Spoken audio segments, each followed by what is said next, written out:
agree to that?" asked Hermione, very impressed. "I told her that it would be very helpful to someday I will be an old lady with a house full of dogs and fabric." Quilt shirt have his closest friends nearby, Ron explained. "I think the fact that we're prefects helps." When she said, "Mr. Weasley, there is a reason that girls' and boys' dormitories are separate," I got all indignant. "Professor, with what's going on, how could you even think?"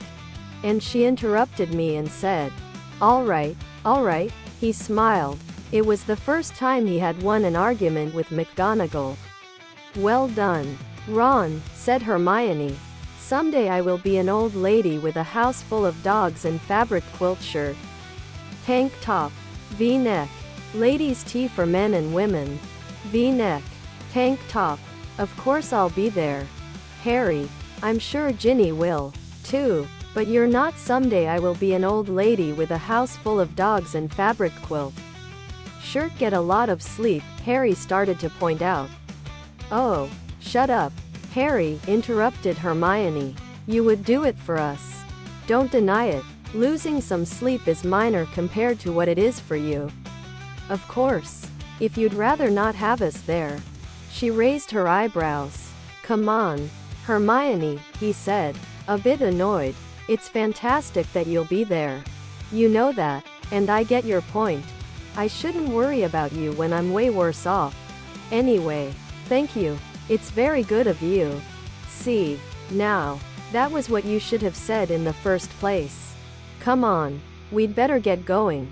We don't want to be late for Dumbledore's class." As they got up, Harry looked at Ron and said, "Thanks, Ron." Ron nodded. "No problem." Most of the students were already there when Harry, Ron, and Hermione reached the Defense Against the Dark Arts classroom. Fortunately, there were 3 empty seats together near the front, which they took. Official: someday I will be an old lady with a house full of dogs and fabric. Quilt hoodie, sweatshirt, hoodie, wheat shirt. On Harry's right was Justin Finch Fletchley, with Ernie: someday I will be an old lady with a house full of dogs and fabric. Quilt shirt Fox. What's up with this? 315. Harry had decided that when explaining about Fox, he wasn't going to specifically include the fact that Fox had chosen him as a permanent companion. "Fox is going to stay with me while this is going on. Professor Dumbledore told me that his being around will be helpful." "I don't doubt it," said Ernie, turning to join the conversation. "Phoenixes are seriously magical. I assume he's going to sing you to sleep?" Harry nodded. "Good. That's good. I'm not surprised that Dumbledore thought of this. Actually, he told me he didn't," Harry explained. "It was Fox's idea. He knew I was in trouble, and decided he wanted to help. Justin and other products.